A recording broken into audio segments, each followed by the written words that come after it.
Hello दोस्तों, आइए बात करेंगे इस वीडियो के अंदर कि एएमएम पार्टी बिहार के अंदर 10 से ज़्यादा लोकसभा सीट पर महागठबंधन को जीत दिलाने में मदद जो है वो कर सकती है। कैसे, किस हिसाब से, किस वजह से मैं कह रहा हूँ, आइए बात करते हैं। हाल ही में 2 जगहों पर, बेसिकली 2 से ज़्यादा जगहों पर उपचुनाव हुआ, लेकिन एएमएम पार्टी ने 2 जगहों पर जो है अपना उम्मीदवार उतारा था। एक था कुढ़नी विधानसभा सीट पर जब उपचुनाव हुआ बिहार के अंदर, वहाँ पर एमआईएम ने अपना उम्मीदवार उतारा। दूसरा जो है गोपालगंज के अंदर जब विधानसभा उपचुनाव हुआ हाल ही के अंदर, वहाँ पर भी अपना उम्मीदवार उतारा था एमआईएम पार्टी ने। अब ये दोनों जगहों पर ऐसा था जबकि आरजेडी और जदयू यानी कि पूरे महागठबंधन वर्सेस बीजेपी और एमआईएम पार्टी और कुछ छोटी पार्टियां भी मौजूद थी मैदान के अंदर, और कहा यह जा रहा था कि महागठबंधन की आसानी से जीत हो जाएगी। क्यों? रीज़न ये दिया जा रहा था क्योंकि जब विधानसभा चुनाव हुआ था बिहार के अंदर 2020 के अंदर, तो उस वक्त जो है जदयू और बीजेपी एक साथ थे और आरजेडी जो है बिल्कुल अलग थे जदयू और बीजेपी से। लेकिन इस वक्त जब उपचुनाव हो रहा था तो जदयू और आरजेडी जो है दोनों एक साथ मिलकर चुनाव लड़ रहे थे। तो कहा यही जा रहा था कि महागठबंधन की जीत हो जाएगी, और महागठबंधन वाले शायद इस आंकड़े से खुश भी हो रहे थे। लेकिन जब नतीजा और परिणाम आया दोस्तों, तो सबको जो है दिमाग जो है हिलाकर रख दिया। क्या है ये? पहले गोपालगंज का एक नतीजा जो है उसके ऊपर एक नज़र दौड़ाने की कोशिश करते हैं। गोपालगंज के अंदर जब चुनाव हुआ, इलेक्शन हुआ और लगभग जश्न मनाना भी शुरू कर दिया, लेकिन जब रिज़ल्ट आए, काउंटिंग हुआ, तो हुआ ये कि बीजेपी की जीत हुई और बीजेपी के उम्मीदवार ने जो है 70,053 वोट लाकर इनकी जीत होती है। जबकि जदयू और आरजेडी दोनों ने मिलकर जो है अपना उम्मीदवार जो उतारा था, यानी पूरे महागठबंधन टीम ने जिस उम्मीदवार के लिए जो प्रचार प्रसार किया था, उस उम्मीदवार ने 68,259 वोट लेकर आए। अब मज़े की बात है, इस वक्त इस चुनाव के अंदर एमआईएम पार्टी ने एक साहब है जिनका नाम है अब्दुल सलाम, मुखिया अब्दुल सलाम, उनको टिकट दिया था इस चुनाव के लिए, और उन्होंने भी मेहनत किया और उन्होंने जो है 12,214 वोट लेकर आए। अब यहाँ पर हार का डिफरेंस देखिए, बीजेपी 70,000 वोट लेकर आती है, महागठबंधन 68,000 वोट लेकर आते हैं, लगभग 2,000 के आसपास, यानी 1794 वोट का अंतर है ये। और एमआईएम पार्टी जो है 12,214 वोट लेकर आते हैं और बीजेपी की यहाँ पर जीत हो जाती है। और कहा यह जाता है कि इस वजह से, चूँकि एमआईएम मैदान के अंदर थी, इसी वजह से यहाँ पर आरजेडी और जदयू की हार होती है। लेकिन हालांकि बात यह भी है कि इस चुनाव के अंदर मायावती की पार्टी भी मैदान के अंदर थी और उन्होंने भी जो है लगभग 8,000 वोट लेकर आए थे, लेकिन उनके ऊपर एलिगेशन से नहीं लगाया गया था। लेकिन क्यों एमआईएम ने उम्मीदवार उतारा था, इसके पीछे का लॉजिक जो है वो भी मैं आपको बताने की कोशिश करूँगा। इसके बाद चुनाव हुआ कुढ़नी विधानसभा के अंदर, वहाँ पर भी सीट खाली हुआ, वहाँ पर भी उपचुनाव हुआ,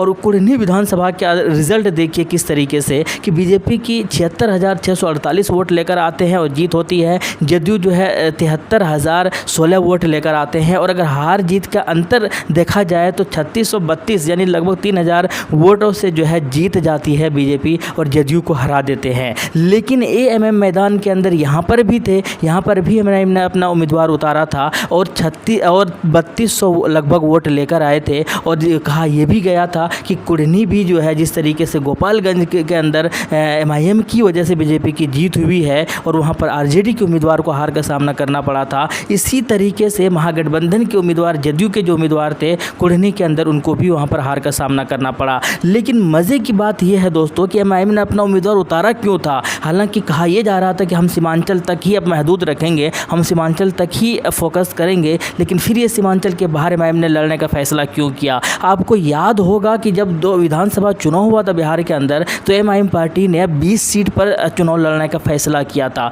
और उस 20 में से 5 सीट पर एमआईएम की जीत हुई थी, और वो पाँचों के पाँचों सीट जो है वो सीमांचल की सीटें थी। और आरजेडी वालों ने इस तरीके से जो है रणनीति लगाया, और एकदम सरासर ये अल्फाज है इनके कि उनके एमएलए को, यानी एमआईएम के एमएलए को जो है 4 एमएलए को ख़रीद लिया, और उसके बाद जो है यानी एमआईएम को पूरी तरीके से डिस्ट्रॉय करने की कोशिश की गई, पूरी तरीके से जड़ से मिटाने की कोशिश की गई। और कहा यह जा रहा था कि एमआईएम किसी तरीके से बिहार से बिल्कुल ख़त्म हो जाए, बिहार के अंदर एमआईएम का नाम और निशान मिट जाए, ताकि आने वाले चुनाव में जो एक सरदर्दी साबित हो रही थी सो कॉल्ड सेकुलर पार्टियों के लिए, उनके लिए जो है ख़तरा जो साबित हो रही थी, वो पूरी तरीके से सरासर ख़त्म हो जाए। लेकिन इसी वजह से, इसी गुस्से में जो है एमआईएम पार्टी ने यह फैसला लिया था कि हम बिहार के हर चुनाव के अंदर अंदर, चाहे वो उपचुनाव हो, चाहे विधानसभा चुनाव हो, चाहे लोकसभा चुनाव हो, चाहे दूसरे चुनाव हो, हम हर जगह पर अपना उम्मीदवार उतारेंगे ही उतारेंगे। हम ये नहीं देखेंगे कि किसकी जीत हो रही है, किसकी हार हो रही है,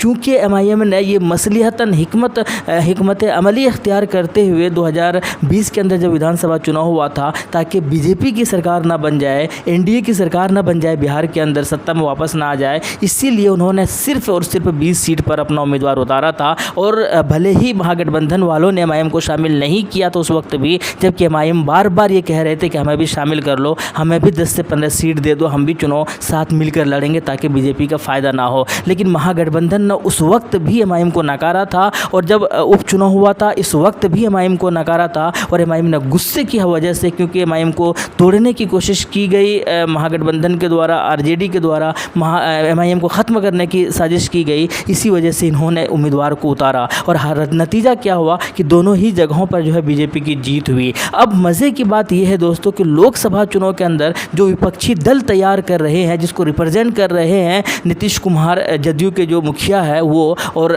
तेजस्वी यादव, महागठबंधन, बाकी सारी पार्टियां, इस महागठबंधन के अंदर, इस विपक्षी दल के अंदर एमआईएम को शामिल नहीं किया गया। और याद रहे कि 4 से 5 सीट, जैसे कि कटिहार है, पूर्णिया है, किशनगंज है, इस अररिया है, तो ये सारे वो सीट है दोस्तों जहां पर एमआईएम की पकड़ है। और यहाँ पर मुस्लिम वोटर्स जो है वो 30% से ज़्यादा है, 40% से ज़्यादा है। अब यहाँ पर अगर इनको उम्मीदवार, यानी इनको अगर साथ नहीं कर लेते हैं, विपक्षी दल के अंदर शामिल नहीं कर लेते हैं, तो देखिए नुकसान किसका होगा और फ़ायदा किसका होगा। सरासर दिखाई दे रहा है कि एमआईएम अपना उम्मीदवार उतारेंगे, किशनगंज के अंदर से भी उतारेंगे, अररिया से भी उतारेंगे, और कटिहार से भी उतारेंगे, पूर्णिया से भी उतारेंगे। ये तो वो जगह है जहाँ पर चिन्हित कर लिया गया है। इसके अलावा दूसरी जगहों से भी अपना उम्मीदवार उतारने की पूरी कोशिश में लगी हुई है। तो अब ये समझने की कोशिश कीजिए कि आरजेडी और जो विपक्षी दल है वो साफ नज़र आ रहा है कि एमआईएम की वजह से नुकसान हो सकता है, बीजेपी की जीत हो सकती है, फिर भी एमआईएम को शामिल क्यों नहीं किया जा रहा है।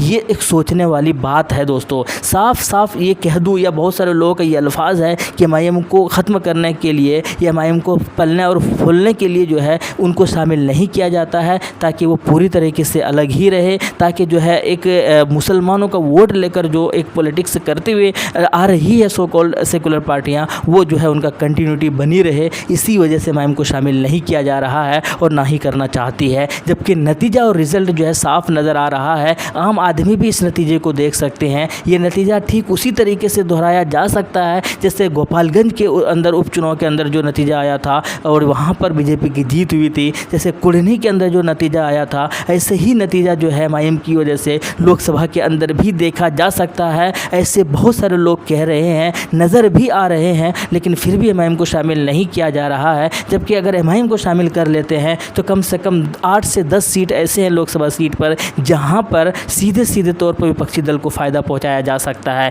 अब देखना ये होगा कि कितने उम्मीदवारों को घोषणा करते हैं एमआईएम पार्टी, कितने सीटों पर चुनाव लड़ने के फैसला लेती है, ये तो आने वाले वक्त में ही पता चलेगा। लेकिन अक्लमंदी वही होगी कि जब विपक्षी दल वाले भी अगर इस पार्टी को शामिल कर लेते हैं तो शायद ज़्यादा मजबूती के साथ चुनाव लड़ेंगे और शायद जीत के चांसेस भी बढ़ जाएंगे, जीत के परसेंटेज भी बढ़ जाएंगे। और शायद अगर बीजेपी को सही माने में उखाड़ना है, सही माने में हटाना है सत्ता से, मोदी गवर्नमेंट को सही माने में जड़ से उखाड़ कर फेंकना है, तो आप सबको एक साथ आना होगा, एक प्लेटफॉर्म पर आना होगा। वरना फिर आप ऐसे ही सपना देखते रहिए और प्रधानमंत्री का भी सपना देखते रहिए और उनको सत्ता से हटाने का भी सपना देखते रहिए। ये महज एक सपना ही रह जाएगा। आपके क्या कहना है कमेंट सेक्शन में बताइएगा। शुक्रिया, जय हिंद, लव यू।